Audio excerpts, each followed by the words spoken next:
हम मनुष्य होने के नाते कुछ भी नहीं जानते लॉर्ड, लेकिन हम चाहते हैं आपका ब्लड हमारा खुदावन अगुवाई करे, हमें से हर एक के वो साथ हो ले लॉर्ड, वो ब्लड हमारे अंदर हमारे हृदयों में आ जाए खुदावन। हम आपके ब्लड को बहुत आयत से इस भिलाई के शहर में खुदावन मांगते हैं खुदा कि खुदावन जब आपका ब्लड खुदावन जब बह रहा है तो खुदा इस भिलाई के शहर वाले भी उस ब्लड को ले सके खुदावन। हम में से हर एक उस ब्लड के नीचे आ जाए, एक अनुग्रह जो हमारे लिए बरपा हुआ है हम उस अनुग्रह को ले सके। मैं आपका बहुत धन्यवाद दूँ उसी अनुग्रह के नीचे होते हुए खुदावन प्रभु मेरा इस्तेमाल करें कि खुदावन कुछ भी चीज़ जो आपने रखा हुआ है अपने बच्चों के लिए मैं नहीं जानता लॉर्ड, लेकिन आप लेकर आए और अपने बच्चों को दे के लाओ। हर एक परेशानी हर एक दिक्कत हमारे जीवनों से जाती रहे, केवल आपका बादल जिसके अंदर से वो पुस्तक आ रहा है वही हमारे माइंड में रहे कि वो पुस्तक बस हमारा है, उसके अलावा हमारा कुछ भी नहीं है। हम अगर यहाँ से जाएंगे तो हम कुछ भी साथ लेकर नहीं जाएंगे, लेकिन एक चीज होगी लॉर्ड, और वो होगी वो पुस्तक जो हम अपने हृदय में इसे बसा लेंगे और इसे ही हम अपने खुदा के साथ लेकर जाएंगे। प्रभु हम में से हर एक की आप अगुवाई करें, मैं हर एक को आपके हाथों में सौंपता हूँ। कोई बीमार है तो खुदावन आप उस बीमारी को चंगाई में बदल दे लो, क्योंकि आपका चंगा करने वाला हाथ यहाँ बढ़ चुका है और वो हाथ खुदावन हर एक के उस सर पर है लॉर्ड। मैं विश्वास करता हूँ हम आत्मिक रूप से बीमार है खुदा तो हमें वो आत्मिक चंगाई भी दे कि प्रभु हम आत्मिक रूप से चंगाई पाकर आपके वचन में आगे बढ़े और हम देख सके कि आज के दिन हमारे जीवनों में क्या घटना है। मैं आपके हाथों में सौंपता हूँ प्रभु यीशु मसीह के नाम से मांगता हूँ। आइए निकालिए मत्ती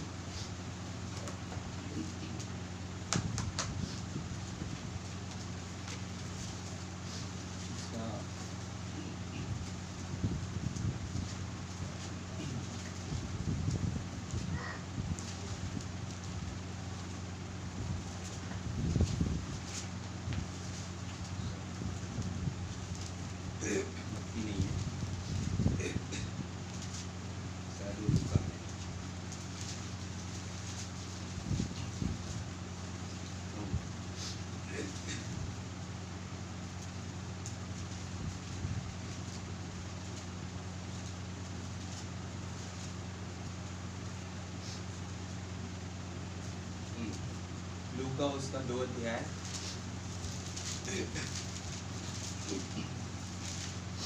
उसका 1 से आप यह पढ़ लीजिए 1 से लेकर 7वीं आयत तक। उन दिनों में अगस्तुस कैसर की ओर से आज्ञा निकली कि सारे जगत के लोगों के नाम लिखे जाएं। यह पहली नाम लिखाई उस समय हुई जब क्विरिनियुस सीरिया का हाकिम था। सब लोग नाम लिखवाने के लिए अपने अपने नगर को गए। अतः यूसुफ भी इसलिए कि वह दाऊद के घराने और वंश का था गलील के नासरत नगर से यहूदिया में दाऊद के नगर बैतलहम को गया कि अपनी मंगेतर मरियम के साथ जो गर्भवती थी नाम लिखवाए। उनके वहाँ रहते हुए उसके जन्म के दिन पूरे हुए और वह अपना पहलौठा पुत्र जनी और उसे कपड़े में लपेटकर चन्नी में रखा क्योंकि उसके लिए सराय में जगह न थी। आइए हम छोटी सी दुआ करें। प्रभु यीशु मसीह इस वचन को जब हमने पढ़ा है खुदावन तो खुदावन इस वचन के जरिए हमें वो आशीषित मिलने का प्रभु जी ये वचन पहले से आशीषित है और इस वचन से हम भी आशीषित होने का और आज के समय का प्रकाशन हमें खोले खुदा कि हम देख पाए कि प्रभु यीशु मसीह जब आए हैं तो हमारे लिए क्या लेकर आए हैं और हमें किस रीति से यहाँ से लेकर जाने वाले। हर एक बातों में धन्यवाद देते हुए प्रभु यीशु मसीह के नाम से मांगते हैं। आप सब लोग बैठ सकते हैं। हालेलुया। खुदा का बहुत धन्यवाद हो मेरे भाई, वो खुदावन यहाँ मौजूद है। सबसे पहले मैं गवाही रखना चाहता हूँ जो मुझे संडे को बहुत जब मैं वहाँ गया उस बहन से बात करी मुझे बहुत अच्छा लगा।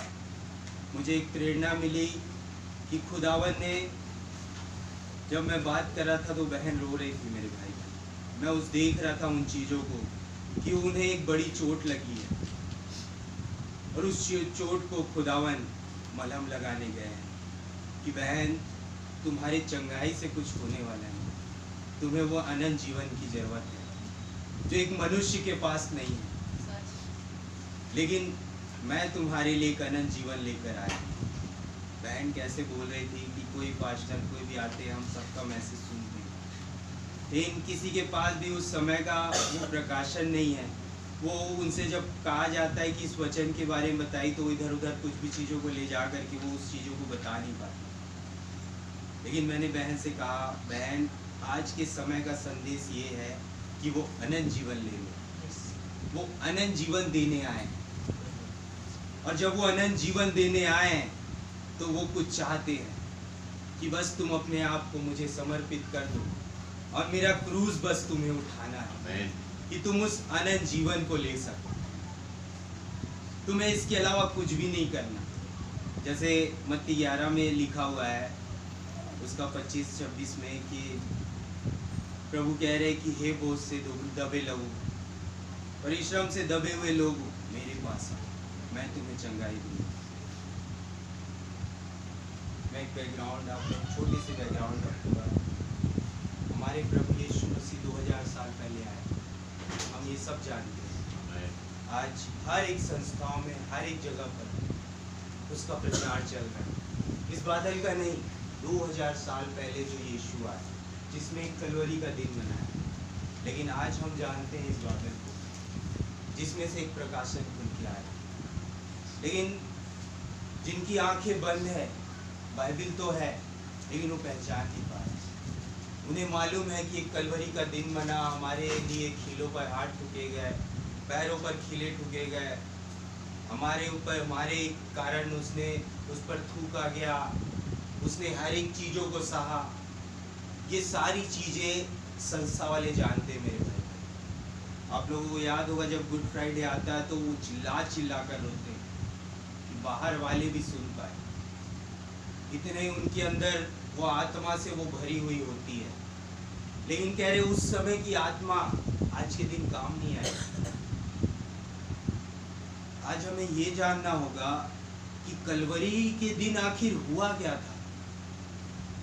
मैंने जब एक मीटिंग रखी थी, जब भाई ने मुझे मौका दिया, शाम की मीटिंग थी, जिसमें मैंने 7 आत्माओं को दिखाया, जिसमें मैंने कहा कि खुदावन ने जब कलवरी क्रूस का दिन बनाया, तो जैसे ही लास्ट समय आया, जब उनकी हड्डी तोड़ने जा रहे थे वो रोमी सिपाही, उसी समय उन्होंने बड़े शब्द के रूप में चिल्लाया और उन्होंने अपने प्राण छोड़ दिए। ये वो समय था मेरे भाई बहनों कि कुछ कब्रें थी जो मुर्दे सरीके थे, जिन्हें कह रहे हैं कि कब्र का खुलना कब जरूरी है, जब एक व्यक्ति को मरना जरूरी है। हमारे लिए अगर कोई चीज मरेगा नहीं, तब तक हम जिएंगे नहीं। हम उस चीजों को ही नहीं देख पा रहे। नबी ने कहा, हम जो सब्जियां बनाते हैं उसे चाकू से काटा जाता है, हम जो फल फ्रूट काटते हैं उसे चाकू से काटा जाता है, तब हम उसे खाते हैं, तब हम एक क्या कहते हैं, उनसे पौष्टिक आहार लेते हैं। ये पौष्टिक आहार क्या है? एक व्यक्ति मर रहा है, क्या लगता है आपको, फल फ्रूट में क्या जान नहीं होती?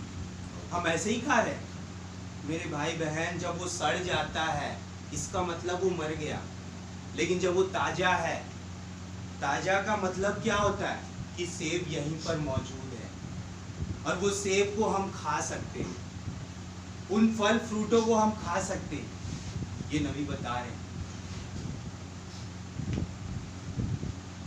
खुदावन ने कहा कि भैया तुम जो 70 हो, तुम्हें मेरा मांस खाना पड़ेगा, मेरा लहू पीना पड़ेगा। उन्हें ये नहीं मालूम था कि वो किसी वचन की ओर उन्हें खींच रहे थे, लेकिन खुदावन उनके अंदर की बात जानते थे और खुदावन उन्हें परख रहे थे कि आखिर इनका मोटिव क्या है। अब इनका क्या कह रहे हैं, देखना कैसा है। जब मैं इनसे एक वचन खड़े होकर बात करूंगा तो इनका क्या सोचना है, जिनको मैंने एक चंगाई का वरदान दिया, एक क्या कह रहे हैं, भविष्यवाणी का वरदान दिया। हर एक वरदान इन 70 को मिला मेरे भाई बहन, लेकिन अनंत जीवन नहीं मिला। और उसी में 12 चेले भी खड़े हैं, जिसमें से उन्हें भी नहीं पता कि भैया ये जो प्रभु है ये हमसे कहना क्या चाह रहे।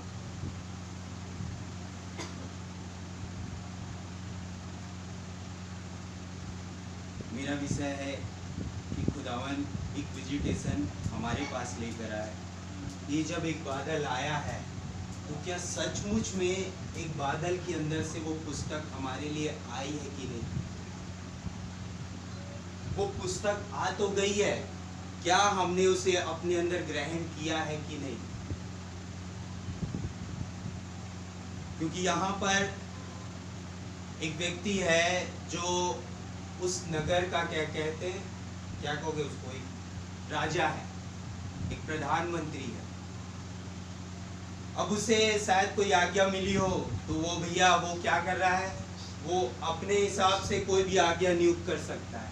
तो उसने एक आज्ञा निकाली, जो यहाँ इस नगर का वासी है, जिनका पैन कार्ड, आधार कार्ड, सब चीज यहाँ से रिलेटिव है, भले वो यहाँ ना रहता हो, तो वो हर एक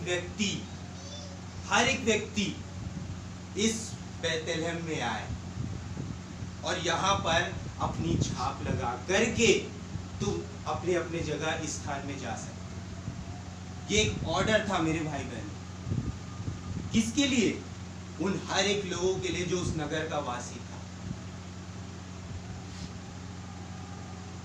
अभी राजा के मन में ये बात कैसे आई, क्यों आई, ये तो खुदा ही जानते हैं। क्यों?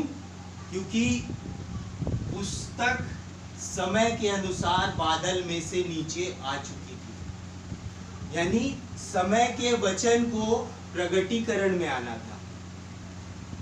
हमने कलीसिया काल और मोहरों में देखा कि कैसे एक व्यक्ति जब कह रहे कि वचन जब खुलता है एक व्यक्ति के पास, तो स्वर्ग में तूरी फूकी जाती है, और स्वर्ग में जब तूरी फूकती है तो एक मोहर खुलता है। और जब उस मोहर को वो दूत देखता है, उन 7 आत्माओं में से एक, और वो जो उस वचन को पकड़ता है और देखता है कि धरती पर एक दूत खड़ा है, एक मनुष्य खड़ा है, जिसके अंदर अब समय आ गया कि वो परिपूर्ण है इस वचन को लेकर के अपनी कलीसिया में प्रचार करने। तो मैं जाऊंगा खुदा के पास और उस वचन को जो अधूरा है, क्योंकि 7 कलीसिया काल में अधूरा था, संपूर्ण लास्ट में आएगा। तो पहला दूत गया और उसने उस वचन को उठाया और इफिसुस चालू किया। यहाँ राजा के पास एक आज्ञा निकली, क्यों? क्योंकि अब चालू करना है समय को, अब चालू करना है इस वचन की आयत को।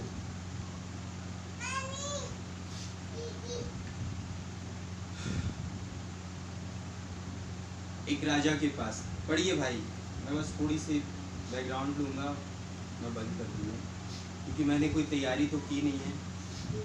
आइए बस हम इसे देख पाए। एक से पढ़िए भाई। उन दिनों में अगस्तुस कैसर की ओर से आज्ञा निकली कि सारे जगत के लोगों के नाम लिखे जाएं। सारे जगत के लोगों के नाम लिखे जाए। उन दिनों में ये आज्ञा निकली।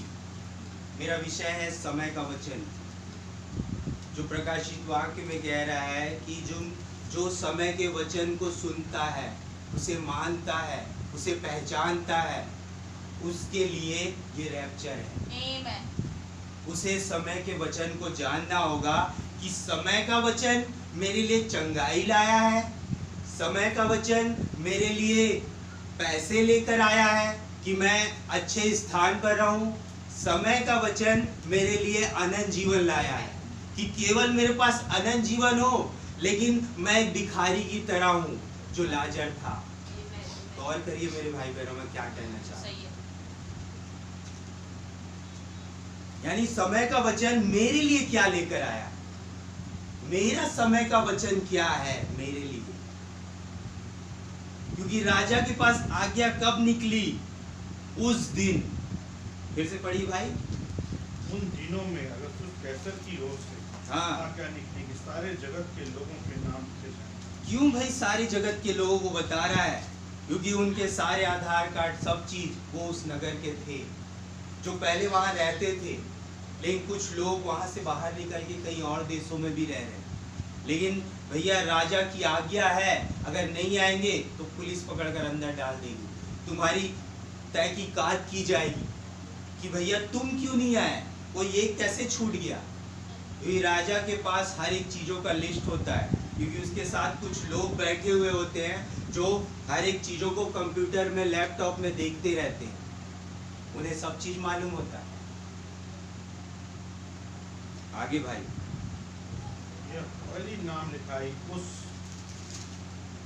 समय हुई जब क्विरिनियुस सीरिया का हाकिम था। हाँ जी। सब लोग नाम लिखवाने के लिए अपने अपने नगर को गए। हाँ। अतः यूसुफ भी, इसलिए कि वह दाऊद के घराने और वंश का था, गलील के नासरत नगर से यहूदिया में दाऊद के नगर बैतलहम को गया। यानी ये वो व्यक्ति था, ये वो पास्टर था जो उस दाऊद के नगर का था। केवल एक व्यक्ति के लिए खुदावन ने एक राजा के माइंड में डाला कि सारे नगर के लोगों को बुलाओ। क्यों? मैं वचन पूरा करना चाहता हूं कि हे छोटे बैतलहम, तू सब राष्ट्रों में, सब नगरों में सबसे बड़ा कहलाया जाएगा, क्योंकि तुझ में से एक अधिपति निकलेगा। हालेलुया।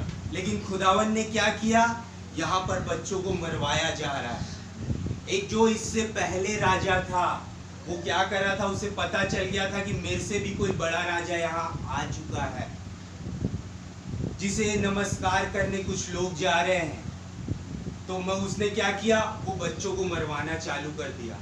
तो खुदावन ने अचानक से एक आज्ञा निकाली और यूसुफ और मरियम के अंदर एक बात डाली कि तुम इस जगह को छोड़कर मिस्र में जाओ और वहां कुछ दिन रहो।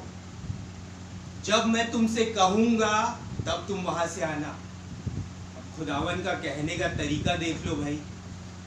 खुदावन ने एक राजा के मन को बदला और एक राजा के जरिए कैसे उसे वापस बुला रहा है, यानी अपने वचन को वापस बुला रहा है। अमेरिका से हिंदुस्तान, जो तू अमेरिका से मुंबई गया था ना,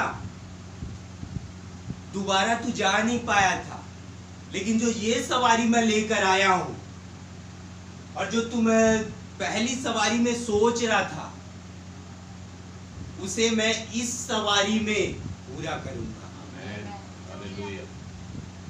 ऐसा खुदा का मेरे भाई बहनों तरीका है। और जब हिंदुस्तान में मैसेज आया, एक व्यक्ति को खड़ा कर दिया। कौन सा व्यक्ति? जो कह रहे कि क्या बोलते, पनडुब्बियों के अंदर में रहने वाला, जिसको कई बार शैतान ने मारने की भी कोशिश करी, लेकिन खुदावन कह रहा है ये मेरी सेवकाई का हिस्सा है। इसके जरिए एक सेवकाई है जो भारत में फैलेगी।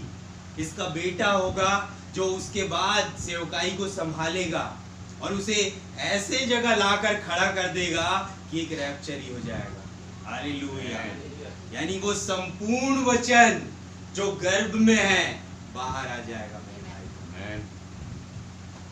ये खुदावन है मेरे भाई। हालेलुया। मुझे नबी के संदेश में से तो प्रचार करना आता नहीं कि मैं उस आयत को कहाँ पर रखूँ, इस आयत को कैसे बताऊँ, लेकिन जो कुछ भी प्रभु बोल रहे हैं मैं आप लोगों को दिखा रहा हूँ। शायद नबी ने कहीं पर कुछ चीज़ें बताई हैं, क्योंकि ये भी वचन नबी के संदेश का ही है कि जब एक राजा की आज्ञा निकली तो वो अपनी पत्नी को लेकर गधे में बैठाल के वो उस राजा की आज्ञा के अनुसार बहुत दूर से सफर करता हुआ उस वचन के पास आ रहा है। हमें क्या करना होगा? अपने समय के वचन के पास आना होगा। हम रह तो समय में रहे, लेकिन वचन हमारे समय में नहीं है। क्या हुआ था प्रभु यीशु मसीह जी उठने के बाद? बोले कि भैया जी उठने से पहले मैंने अपने चेलों से कुछ कहा था कि मैं 3 दिन बाद जी उठूंगा और मैं तुम्हें कहाँ मिलूंगा? गलील में। और तुम क्या कर रहे हो यहाँ इजराइल में? यानी वचन कहाँ है? दूर है। हमें सफर करना होगा। हमें उन कठिनाइयों को लांघते हुए सफर करना होगा। हम उन कठिनाइयों को देख करके घबरा जाते हैं। ऐसे ही कठिनाई के सफर करते हुए हमारे भाई, हमारे पूर्वज अय्यूब के बारे में तो आपने सुना ही होगा। कैसे वो इस कठिनाई से सफर करते हुए उन्होंने अपने एक ईश्वर को देखा और उनका जो सारा कुछ ले लिया गया था वापस उन्हें मिल गया। क्या उसने वचन को छोड़ दिया? नहीं मेरे भाई बहन। तो भैया जब समय का वचन हमारे पास आया है तो हम उस समय के वचन से दूर क्यों हैं? एक राजा यहाँ पर खड़ा हो चुका है। भाई तुर्की को लेकर के बता रहे कि एक तुर्की है जिसने अनुग्रह को ठुकरा दिया है, जिसके वजह से वो भूकंप आया। आप लोगों को याद होगा ना कि कह रहे कि माँ बाप मर गए, लेकिन कैसे वो बच्चा बच गया? क्या खुदावन की इच्छा थी कि वो बच्चा बचे? हमें ये सोच के खुश होना चाहिए कि चलो बच्चा तो कम से कम बच गया। चुन रहा है खुदावन, चुनाव है। और वो चुनाव कब प्रकट होगा मेरे भाई बहनों, मालूम है आपको? जब ये दबाव आएगा, जब इस वचन को स्टैंड लेकर खड़े होना पड़ेगा ऐसे कि भैया आप कुछ भी कह ले, हमारे लिए तो यही वचन है। और प्रभु ने हमसे वायदा किया है जब ये प्रॉब्लम आएगी खुदावन हमारी मदद करेगा। यानी ये समय का वचन हमारी मदद करेगा। पिछला भोजन हमारी मदद नहीं कर सकता। समय का वचन यानी बादल में से वो पुस्तक हमारी मदद करेगा।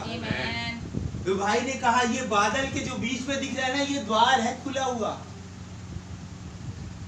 इसमें जब किसी को मौका मिला ना जाने का, तो वो लोग गए ना तो 1000 साल पीछे चले गए और जाकर उन लोगों को देख रहे हैं कि कैसे ये लोग चलते थे।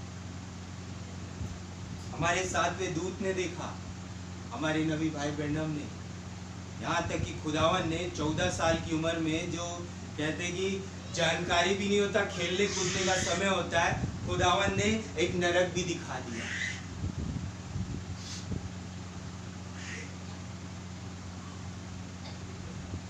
चौथी आयत। तो यूसुफ भी इसलिए कि वह दाऊद के घराने और वंश का था, गलील के नासरत नगर से यहूदिया में दाऊद के नगर बैतलहम को गया। आगे कि अपनी मंगेतर मरियम के साथ जो गर्भवती थी नाम लिखवाए। यानी अपनी मरियम, उसकी जो पत्नी थी, अब वो ये बताना चाह रहा है पास्टर कि जो मेरी कलीसिया है, मैंने केवल अब इनसे शादी नहीं की है, कि खुदावन ने स्टार्टिंग में मुझे जब ये कलीसिया दी, तो जब मेरा अभिषेक किया गया, अब समय पुराना हो गया, तो अब ये मेरी दुल्हन नहीं है, ये मेरी पत्नी बन चुकी है। यानी इसके अंदर में जो गर्भ में जो बच्चा पल रहा है, भले वो मेरा नहीं है, वो पवित्र आत्मा की ओर से है। आमीन। क्योंकि मेरी अगुवाई भी करने वाला पवित्र आत्मा है। आमीन। मैं एक पास्टर होने के नाते एक पति भी हूँ। बस मैं अपनी कलीसिया को उस जगह लेकर जा रहा हूँ जहाँ वचन खुलने वाला है। आमीन। क्या? समय का वचन। हालेलुया। और किसी राजा की आज्ञा निकली है, लेकिन यहाँ खुदावन मुझे कुछ और दिखाना चाह रहे हैं कि खुदावन मुझे उस जगह स्थान पर लेकर जा रहे हैं जहाँ पर किसी पुराने नियम में किसी व्यक्ति ने एक भविष्यवाणी करी थी, और वो भविष्यवाणी आज इस अंत के दिनों में हमारे जीवनों में पूरी होने जा रही मेरे भाई बहन। क्योंकि अब वो प्रेग्नेंट है। और प्रेग्नेंट लेडी कभी भी, उसे हमेशा कुछ ना कुछ चाहत रहेगी, वो अपने पति से कुछ ना कुछ मांगती रहेगी। जी सुनिए ना, आज मुझे कुछ खाने का मन कर, जी सुनिए ना, आज कुछ और खाने का मन कर, जी सुनिए ना, कुछ और चाहिए मुझे। यानी वो 9 महीने जो उसका जो ट्रैवल करना है, और 9वां महीने में जब अब बच्चा आने ही वाला है, उसकी हर एक ख्वाहिश अगर छूट जाए एक भी, तो वो बच्चा कहते हैं, जो लोग कहते हैं लड़हा निकलेगा, या कुछ प्रॉब्लम होगा, या कुछ प्रॉब्लम होगी। यही वजह रहती है कि प्रेग्नेंट लेडी की हर एक ख्वाहिश उसका पति पूरा करता है। कब? जब एकदम एंडिंग आ जाती है। आप लोगों को याद होगा जब लास्ट में अनंता बस पैदा होने वाली थी, उसी समय शाम के समय लिया को आइसक्रीम क्या चीज़ खाना था, तो रोजमेरी बहन लोगों ने सब चीज करके ला के दिया था। अनुग्रह के समय भी ऐसा ही हुआ था। यानी ये लास्ट समय है मेरे भाई बहनों, लास्ट। अब इंतजार मत कीजिए कि अब कुछ और समय बाकी है कि द्वार खुला रहेगा। नहीं मेरे भाई बहन, कुछ चिन्ह हैं जो प्रकट हो चुके हैं। मैं कुछ चीजों को आपके सामने रखूंगा जो मैंने अभी संडे के बाद से कुछ चीजें सुनी हैं, और जब मुझे मौका मिला है तो मैं उस चीजों को रखूंगा, मैं बंद करूंगा, ज़्यादा नहीं बोलूंगा। नबी ने कहा एक तस्वीर लगी हुई है बादल की, और वो यहाँ ऐसे खड़े होते हैं और उस तस्वीर की ओर देख करके दुआ कर रहे हैं। आप लोग संडे का मैसेज सुनिएगा, सुबेरे वाली जो टाइटस अंकल ने प्रचार किया, उसमें आपको मिलेगा। नबी के संदेश से बता रहे हैं। वो कह क्या रहे मालूम है? वो कह रहे जो मेरे बच्चे हैं वो पहले आए, दुआ करे, उसके बाद मेरी पत्नी आए, वो अपने पति के लिए दुआ करे। अब उसके बाद आई बारी नबी की कि अब एक पति खड़ा हो और अपनी फैमिली के लिए दुआ करे। क्या बात होगी मेरे भाई बहनों कि एक दुआ, भाई टाइटस कह रहे जो हमें मालूम नहीं थी कभी, लेकिन वचन के पास आने से हमें ये दुआ मिल गई, हमें ये प्रकाशन मिल गया कि हमें करना क्या है। एक बच्चे आ रहे हैं, माँ बाप के लिए दुआ कर रहे हैं। एक पत्नी आ रही है, अपने पति के लिए दुआ कर रही है। पहले बच्चे, फिर पत्नी, अब आए मुखिया पति देव। अब पति क्या कर रहे हैं? अपनी सारी फैमिली के लिए दुआ कर रहे हैं। टाइटस अंकल बोल रहे हैं ये भैया मैसेज नबी ने कहा है, मैंने भी कभी नहीं किया, लेकिन मैं अब स्टार्ट करूंगा। जब मौका खुदावन ने दिया है तो मैं इसे करूंगा। एक बहन आई, कहती है कि भाई आपको जो ये हाथ देख करके बताने का कैसे मिल जाता है कि कैसे आप किसी का हाथ देखते और बीमारी का इलाज बता देते? बोलते नहीं बहन, मैं किसी को बता नहीं सकता, तो खुदावन ने मना किया है। तो उस बहन ने बोला किसी का भी हाथ? हाँ बहन, किसी का भी हाथ। तो उन्होंने क्या किया? बहन मीडा के हाथ को ऐसे पकड़ा, और जैसे ही पकड़ा वो सॉफ्ट हो गए। क्या कह रहे? अरे इन्हें तो ट्यूमर है, एक अंश दिख रहा है ट्यूमर का। लेकिन जैसे ही डॉक्टर के पास गया है, कुछ ऐसा है ही नहीं। वो जो 5 कह रहे हैं ना, 5 जो तीसरा खिंचाव हो रहा था, 5 में मछली के क्या, मरी हुई मछली का जी उठना, बहन मीडा का ट्यूमर का ठीक होना, और सिस्टर हेटी के दोनों बेटों का उद्धार होना, और भी बहुत सारी चीजें थी जो 5 में आ रही थी। तो ये वो लास्टवा था, सबसे लास्ट, जिसके जरिए एक चंगाई खुदावन लेकर आना था। तीसरे खिंचाव में एक वचन से मुलाकात करने से, यानी केवल एक राजा की आज्ञा निकालने से इतना कुछ होगा मेरे भाई बहनों। जब आप वचन से मुलाकात करें, क्या कुछ नहीं होगा। पहले मुलाकात तो करिए। आपने तो उसे बहुत दूर छोड़ दिया, आपको करना क्या है? ट्रैवल। एक पास्टर अपनी कलीसिया को गधे पे बैठाकर क्या कर रहा है? ट्रैवल। क्यों कर रहा है? क्योंकि वो गर्भवती है, वो उन पर न्याय बरपा नहीं कर सकता, वो उन पर अनुग्रह लेकर आया है। जो खुदावन ने अनुग्रह दिया जो उसके कोख में पल रहा है। अब जब कोख में अनुग्रह पल रहा है तो उसे न्याय वो कैसे दे दे? सोचने की बात ये है, वचन अंदर ही है, कोख में ही है। 9 महीने पूरे हो गए, अब बस बच्चा कभी भी आ सकता है। वो दर्द से तड़प रही है, लेकिन वो फिर भी अपने पास्टर के साथ जुड़ी हुई है कि भैया जो मेरा पास्टर कह रहा है ये खुदा का वचन है। अगर वो नबी के अनुसार कह रहा है तो, अगर वो संस्थाओं के अनुसार कह रहा है तो वो गलत है भाई। लेकिन पौलुस कहते हैं अगर मैं मसीह का अनुकरण कर रहा हूं तो तुम मेरा अनुकरण करो। अब वो पास्टर क्या कर रहा है? उसे वचन की ओर लेकर जा रहा है,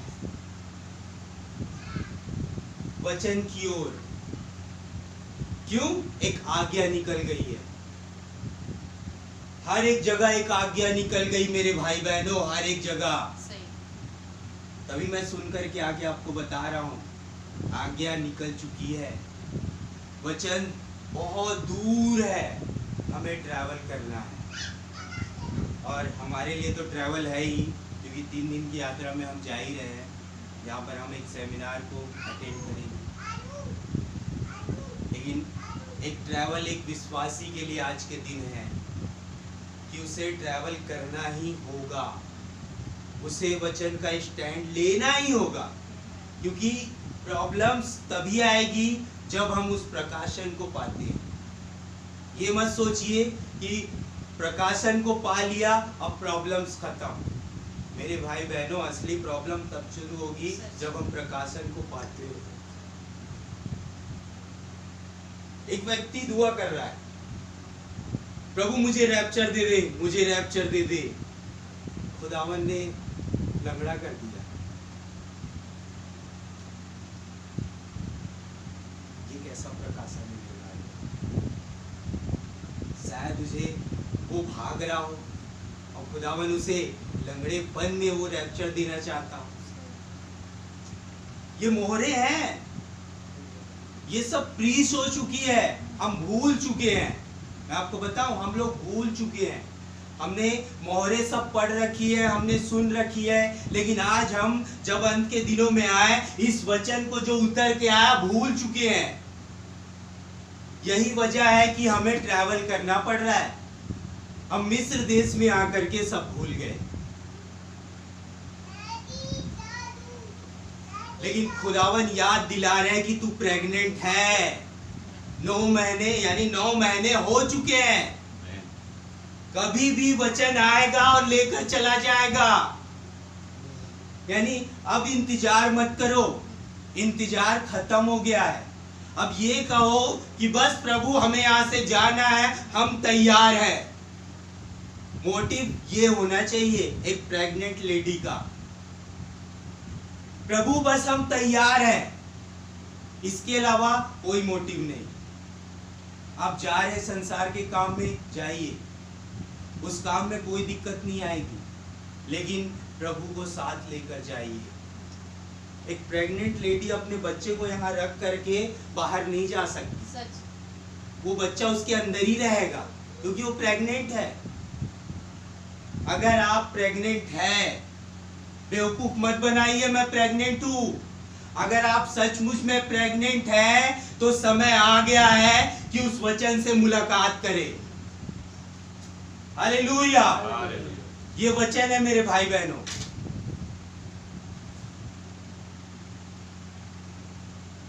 आगे पढ़िए, 7वीं आयत। और वह अपना पहलौठा पुत्र जनी और उसे कपड़े में लपेटकर चन्नी में रखा, क्योंकि उसके लिए सराय में जगह न थी। यानी कि समय आ गया। एक जो 7वीं आयत है वो पूरी हो हमारे जीवन में। प्रकाशित 10:7, ये है प्रकाशित 10:7, जहां पर खुदावन एक पहलौठे को दे रहा है। जहां पर कह रहा है कि हर एक भविष्यवाणियां, हर एक चीजें जो मैंने गुप्त रखी थी अब पूरी हो जाएंगी। जो प्रकाशित 10 भी है वो भी पूरा हो जाएगा। तो प्रकाशित 10 का 1 में मैं आ गया था, लेकिन पहले मैंने किससे मुलाकात करी? 7वें दूत से। अब जब क्या कह रहे हैं यहाँ 7वीं आयत आई तो एक पहलौठा है जो एक कह रहे हैं जिसे कपड़े में लपेट करके एक चरनी में रखा गया। मेरे भाई बहनों, एक यहोवा है जो हमारे बीच में है, जो कुछ लोगों को शरीरों में लेकर घूम रहा है। वो केवल इस बादल में ठहर नहीं गए, वो इस धुएं में ठहर नहीं गए कि ये केवल धुआं बनकर रह जाए। नहीं, खुदावन ने यहां से उतरे और शरीरों को लिया। भाई कह रहे ऐसी मीटिंग चलती रही तो रैप्चर हो जाएगा। मेरे भाई बहनों, हम ये नहीं चाहते कि हम रैप्चर से चूक जाएं। बहुत खतरनाक समय होगा। हमें मौका दिया खुदावन ने कि हम प्रभु के पास आए। हमें मौका दिया खुदावन ने कि हम वचन के पास आए। हमें मौका दिया खुदावन ने कि हम प्रभु से कुछ मांगे। बस हम मांगे, खुदावन देंगे। वो देने के लिए ही खड़े हैं, लेकिन हमारा मांगना ही गलत हो जाता है। हमारा मांगना हो कि भैया हमें कोई प्रॉब्लम नहीं होगी, हम अगर बीमार भी है कोई दिक्कत नहीं है प्रभु, हम इस बीमारी की हालत में भी इस वचन को नहीं छोड़ेंगे। लेकिन जो लोग जो बैकस्लाइड हो गए हैं, जो लोग वचन को नहीं समझ पा रहे हैं, जो लोग वचन को देख करके भाग रहे हैं, उन्हें आप लेकर आ जाइए। क्योंकि मुझे तो ऐसा महसूस होता है कि मैं तो रैप्चर में जा पाऊं क्योंकि मैं वचन समझ पा रही हूँ या समझ पा रहा हूँ, लेकिन कुछ है जो नहीं समझ पा रहे हैं। तो मेरी दुआ क्या होना चाहिए? आपको याद होगा नबी ने एक माफी प्रचार किया, और माफी क्या है? वो भी एक रैप्चर को लेकर आ रही है कि तुम उसे माफ करो और उसके लिए दुआ करो, खुदावन तुमसे लेकर आ जाएगा।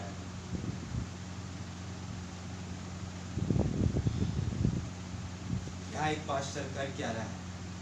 ट्रैवल करता हुआ गधी पे बच्चे पर अपनी पत्नी को सवार करके, जो प्रेग्नेंट है, उसे एक स्थान पर लेकर आ रहा है।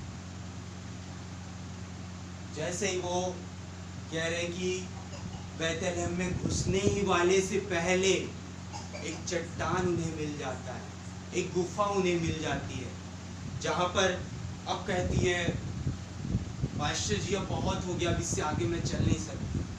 कोई बात नहीं, हम पहुंच चुके हैं वचन के पास, यानी हम अपने स्थान में पहुंच गए जिसकी भविष्यवाणी हमारे लिए खुदावन ने की थी। बस तुम यहाँ से गधे से उतरो, अब बैठ जाओ, आराम से बैठ जाओ, कोई दिक्कत नहीं है। क्यों? क्योंकि हम बैतलहम देश के क्या कह रहे बॉर्डर को क्रॉस कर गए, यानी कि हम क्रॉस का मतलब हम अंदर आ गए हैं। क्रॉस अंदर ही पहुंचना बस काफी है, वचन के अंदर। बस तुम वचन के अंदर पहुंचे, 9वां महीना खत्म, यानी तुम्हारी पीड़ाएं खत्म। मेरे भाई बहनों, मैं फिर कह रहा हूं, आप लोगों की पीड़ाएं खत्म, क्योंकि खुदावन वही चाहते हैं। खुदावन कह रहे मैं इनकी पीड़ाओं को देख रहा हूं। भाई ने क्या कहा?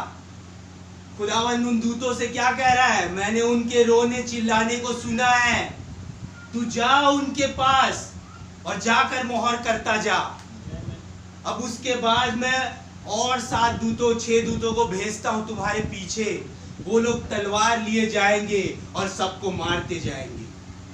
लेकिन उससे पहले मैं एक सीलिंग एंजल को भेज रहा हूं कि वो जाए और उनको मोहर करे। जो मोहर हो चुके हैं मेरे भाई बहनों, मैं बता रहा हूं, वो रैप्चर में जाएंगे ही। ये खुदावन का वायदा है, और खुदावन ने एक वाचा हमारे पूर्वज से बांध रखी है। और भाई ने कहा कि जब पूर्वज से वाचा बांध ली, तो जो पूर्वज से निकल के आ रहे हैं, खुदा बाध्य है कि वो रैप्चर लेकर आए आमेन। उन लोगों के लिए। ये खुदावन है मेरे भाई बहन। Hallelujah, hallelujah. इसके बाद आप जानते ही हैं कि सबसे पहला प्रकाशन गड़रियों को मिल गया कि एक खुदा जी उठा है, यानी एक खुदा है जो पैदा हो चुका है चरनी में। लेकिन उससे पहले मेरे भाई बहनों एक स्त्री है जो पीड़ाओं को लेते हुए चल रही है। मैं आज कहूँगा कि हम वहाँ ना जाए कि भैया एक चरवाहों को प्रकाशन मिलने वाला है, उसके बाद उन 3 प्राणियों को प्रकाशन मिलने वाले हैं, हम उससे आगे ना जाए। हम यहाँ देखें कि हम वो मरियम है जो पीड़ाओं से तकलीफों से गुजर चुकी और एक वचन के पास आ गई। हमारे लिए सबसे मेन मोटिव ये है कि हमारा पास्टर हमें नरक नहीं लेकर जा रहा। ये तो सबसे बड़ी चीज है भाई। हालेलुया। हमारा पास्टर हमें यहाँ लेकर जा रहा है आमेन। और ये है सबसे बड़ी जगह। और हम जब ट्रैवल करके आ रहे हैं अपने पास्टर के साथ, मेरे भाई बहनों दुखी मत होइए। वो पास्टर हमें उस रैप्चर यानी एक द्वार खुले हुए के अंदर लेकर जाएगा। वो हमें बीच राह में नहीं छोड़ेगा। जो संस्था के लोग छोड़ देते हैं कि बहन आओ, भाई आओ, जैसी बपतिस्मा लिया अब बस तुम आओ या ना आओ, बस वो क्या कहते हैं 10वां अंश आते रहना चाहिए। यहाँ हिसाब किताब अलग है मेरे भाई बहन, क्योंकि ये एंड टाइम संदेश है, एंड ऑफ टाइम, यानी कि संदेश का ही खात्मा होने वाला है। संदेश का खात्मा कैसे, मतलब मैं ऐसे नहीं कहूं। संदेश का खात्मा ऐसे कि जैसे पृथ्वी पर संदेश चल रहा है, अब ये संदेश पृथ्वी को छोड़कर एक और अयाम में चला जाए। वो समय आ रहा है मेरे भाई बहन। भाई ने तो बहुत सारी चीज़ों को वहाँ पर रखा। उन्होंने बताया कि उनकी एक घड़ी खराब हो गई थी। उन्होंने बताया कि वो घड़ी खराब हो गई और 1:30 बजे जाकर रुक गई। लेकिन पता नहीं किसने उसके साथ छेड़खानी करी, क्या किया। जब भाई टाइटस प्रचार कर रहे थे, समय अब नहीं बचा, यानी कि समय अब ख़त्म हो गया नबी के संदेश को लेकर के, तो भाई ने अचानक जैसे खुदावन कुछ क्लिक करते हैं, तो भाई से इसको क्लिक किया और उन्होंने अपनी घड़ी को देखा तो कह रहे 12 बज रहे हैं। और वहाँ पर सुई दोनों एक साथ अटक गई है। और जब भाई दुआ करने आया तो वो कह रहे हैं, वो उस गवाही को दे रहे हैं और वो गवाही को देते हुए कह रहे हैं कि समय मेरे भाई बहनों ख़त्म हो गया। मेरी घड़ी को किसने चेंज किया, किसने छेड़खानी करी, मैं नहीं जानता, लेकिन छेड़खानी भी करी तो उसे 12 बजे में लाकर क्यों रोक दिया। ये खुदावन है मेरे भाई। जैसा भी हमारा पास्टर हमें लेकर चल रहा है, लेकिन वो वचन से इधर उधर नहीं है। हमें अपने पास्टर के साथ बने रहना। अभी ये 3 दिन की जो मीटिंग हुई, संडे, गुरुवार और मंगलवार, जो मैंने दिल्ली की सुनी, उसमें वो एक ही चीज़ कह रहे हैं, अपने पास्टर के साथ बने रहो। यानी जहाँ जहाँ कलीसिया है उसके पास खुदावन ने एक पास्टर ठहराया है, उसके साथ बने रहो। कोई प्रॉब्लम आ रही है, तुम्हारे लिए वचन है, अपने आप को बंद कर लो एक दरवाजे में। खुदावन ऐसा क्यों हो रहा है? कोई तुम्हारी बात नहीं सुनेगा, उसमें पता भी नहीं होगा कि तुम क्या कह रहे हो। वहां पर एक ही व्यक्ति होगा जो सुन रहा होगा, जिसका जवाब तुम्हें मिल जाए। हालेलुया। ये वो खुदा है मेरे भाई बहनों, जो वचन में बाध्य है, जो एक ऐसे व्यक्ति को कह सकता है, जब वो व्यक्ति कहे कि भैया इसे गीला रख दे और बाकी चीज सूखी रख दे, ठीक है प्रभु आप गुस्सा नहीं हो तो मैं एक बार और इसे सूखा रख दीजिए, बाकी सब गीला हो जाए। खुदावन बाध्य है मेरे भाई बहनों, बाध्य। बाध्य का मतलब समझते हो? वो बंध चुके हैं अपने लोगों के कारण, कि जिसे उसने चुना है उसे जब तक वो यहाँ से ना ले जाए वो यहाँ से नहीं जाएगा। हालेलुया। वो ये खुदा है मेरे भाई बहनों, क्योंकि वो राजा जिसके मन को खुदावन ने चेंज किया, और उसे एक आज्ञा दी कि भैया अब ट्रैवल करने की जरूरत है।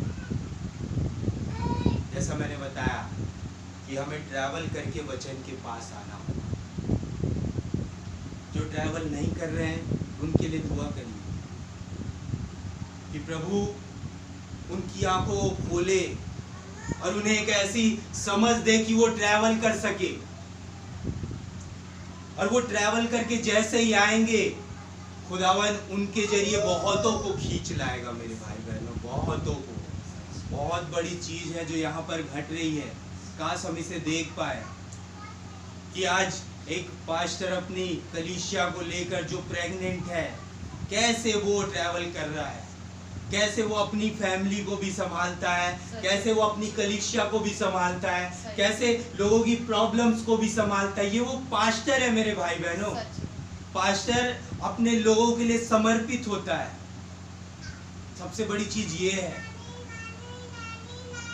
एक अधिकार खुदावन ने एक पास्टर को क्यों दिया कि वो अपनी कलीसिया को चलाए, क्योंकि वो अधिकार उसे पता है कि ये वो व्यक्ति है जो इन चीजों को संभाल सकता है।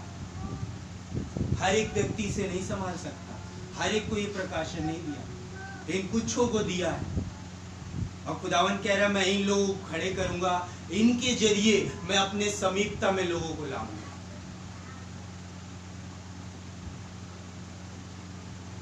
एक पहलौठा हमारे लिए कलवरी के दिन लहू बहा दिया मेरे भाई बहन। आज हमें डरने की जरूरत नहीं। आज आप ये मत कहिए कि प्रभु आज भी हम तैयार नहीं हैं। मेरे भाई बहनों, बदल जाइए, क्योंकि हम उस ईस्टर से गुजरते हुए आ रहे हैं। भाई ने कहा जो ईस्टर से गुजर के आया उनके जीवन ही बदल गए। यह ईस्टर होगा इस समय का, यानी हर एक ईस्टर से ये एक महान ईस्टर ठहर गया, एक ऐसा ईस्टर जिसमें समय का वचन पूरा हो रहा है। प्रभु इस पढ़े हुए वचन पर आप सभी को बहुत आशीष, बहुत बरकत दे। God bless you. मैं से भैया को बुलाना चाहूँगा।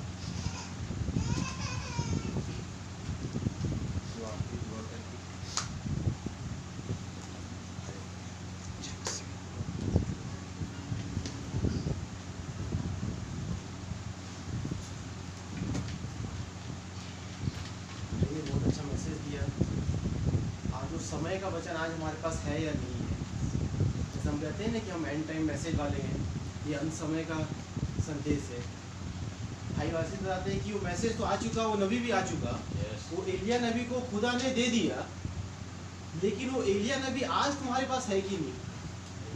आज वो एलिया नबी कहाँ है? वो इन मैसेजों में पाया जाता है। तो क्या तुम आज उस मैसेज के नज़दीक हो या नहीं हो? उस एलिया नबी के नज़दीक हो या नहीं हो?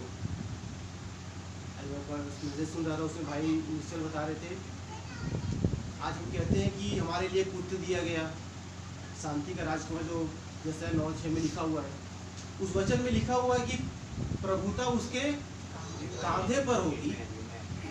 भाई बोल रहे क्या सिर पर होगी? कि जब सिर आया तो देह कहाँ थी? देह यहाँ पृथ्वी पर। हालेलुया। तो प्रभुता कहाँ रखी हुई है? प्रभुता मेरे भाइयों बहनों आज हमारे ऊपर है। हालेलुया। हमें उसे समझने की जरूरत है। हाँ, प्रभु है जो सब कुछ करेंगे। हालेलुया। हम अपने आप तो कुछ कर भी नहीं सकते, लेकिन प्रभु ने आज वो दारोमदार हमें दिया हुआ है। हालेलुया। इसलिए कहा गया कि प्रभुता उसके कांधे पर होगी। आज होता है कि हम मनुष्य होने के नाते कई बार गिर जाते हैं, कई परेशानियों पड़ जाते हैं, हम अपनी सोच अपने विचार लगाते हैं। लेकिन भाई बहनों, आप सिर्फ वचन को याद रखिए। हालेलुया। इसलिए वचन में लिखा हुआ है कि जो अंत तक धीरज धरेगा उद्धार उसी का होगा। हालेलुया। तो हमें धीरज धरना है, अपने लिए भी, अपने भाई बहनों के लिए भी। जैसा भी संडे को हमारे पास्टर भाई ने बताया, बहुत बड़ी बात बोली उन्होंने कि भैया हाँ, हमें जाना है, नए लोगों के पास जाना है, उन्हें बताना है जो संस्थाओं फंसे हुए हैं। लेकिन सबसे पहले जो आज हमारे भाई बहन, हमारे बच्चे जो बैकस्लाइड हो गए हैं, क्या हम उन्हें छोड़ दें? आज हमें मेहनत करनी है उनके लिए। हालेलुया। दुष्ट अपना काम कर रहा है, वो बहुत ताकत लगा रहा है, सब कुछ कर रहा है, लेकिन आप याद रखो कि प्रभुता आपके ऊपर है आज। हालेलुया। जो आप कर सकते हैं वो दुष्ट नहीं कर सकता है। हालेलुया। तो बहुत अच्छा वचन दिया भाई ने कि आज वो अंत समय का मैसेज हमारे पास है, वो अंत समय का जो वचन है वो आज हमारे पास है भाई बहनों। आज हमें उस वचन के अंदर जाने की जरूरत है। हालेलुया। भाई के लिए बहुत बहुत धन्यवाद। एक बार सभी ताली बजा दीजिए। आइए अपने सरों को झुकाएं। प्यारे प्रभु यीशु मसीह, एक बार फिर आपको हृदय से धन्यवाद देते हैं पिता, अभी तक के लिए पिता। आपने पिता अपने वचन में हमें बनाए रखा है प्रभु यीशु मसीह। हाँ प्रभु यीशु होने पाए पिता, अपने आप को और अपने एक एक भाई बहनों को आपके पवित्र हाथों में सौंपता हूँ प्रभु यीशु मसीह। होने पाए पिता, जैसे भाई कह रहे हैं पिता कि वो पास्टर पिता अपनी पत्नी को लेकर से जा रहा है पिता। हाँ पिता, वो अपनी पत्नी को अकेला नहीं छोड़ रहा है, वो उसके संग संग जा रहा है, वो उसके साथ है पिता। वो हर एक कठिनाइयों में, हर एक परेशानियों में उसके साथ है। हाँ प्रभु यीशु मसीह, जब आपने कहा था प्रभु यीशु मसीह कि मैं अंत तक तुम्हारे साथ रहूँगा पिता। हाँ पिता, आपने वो वायदा हमारे साथ किया है पिता, हम उस वायदे को ना भूले प्रभु यीशु मसीह। हाँ पिता, हम हमेशा ये कहे पिता कि आप हमारे साथ हैं। कोई परेशानी, कोई बीमारी, कोई बुराई, कोई भी पिता हमें आपके प्रेम से अलग नहीं कर सकता। हाँ पिता, जैसा आपने हमसे प्रेम किया पिता, वैसा ही प्रेम हम आपसे कर नहीं पाए। हाँ पिता, कोई भी दुष्ट पिता हमारे जीवन से काम करने लग ना हो सके। हाँ पिता, जो मेरे भाई बहन आए हैं पिता, जब वो जाए पिता तो उस आनंदित पिता वैसा मगन होते हुए जाए। हाँ पिता, वो खुशी मनाते हुए जाए कि धन्य हुआ कि आज हम यहोवा के भवन में। धन्यवाद देते हैं। हमारे पास्टर भाई को भी आपके पवित्र हाथों में सौंपते हैं पिता, जो बाहर पिता अपने काम से गए हुए पिता, आप उनके संग और साथ हो पिता। हाँ पिता, कोई भी दुष्ट पिता उनके जीवन से काम करने ना हो। हाँ पिता, सही सलामत वो जैसे गए पिता वैसे ही आने में पिता आप उनकी अगुवाई कीजिए। हर एक परेशानियों से, बुराइयों से उन्हें बचाएं। और जब हम भी पिता अपने घरों को जाते पिता, आप हमारे संग और साथ हो और अपने वचन में हमेशा बनाए रखें। धन्यवाद देते हैं। और ये छोटी दुआ प्रार्थना हमारे उद्धारकर्ता प्रभु यीशु मसीह के पवित्र सामर्थ्य जीवित नाम से। आप जो आसमान में हैं, आपका नाम पाक माना जाए, आपकी बादशाही आए, आपकी मर्जी जैसे आसमान में हमारे रोज की रोटी आज हमें दो। जिस प्रकार हम अपने गुनाहों को माफ फरमाते हैं, आप भी हमारे कसूरों को माफ फरमाएं। हमें आजमाइश में ना पड़ने दें, परंतु बुराई से बचाएं, क्योंकि बादशाही, कुदरत, जलाल हमेशा आपका ही है। आमीन। बोलो प्रभु यीशु मसीह की जय। बोलो प्रभु यीशु मसीह की जय।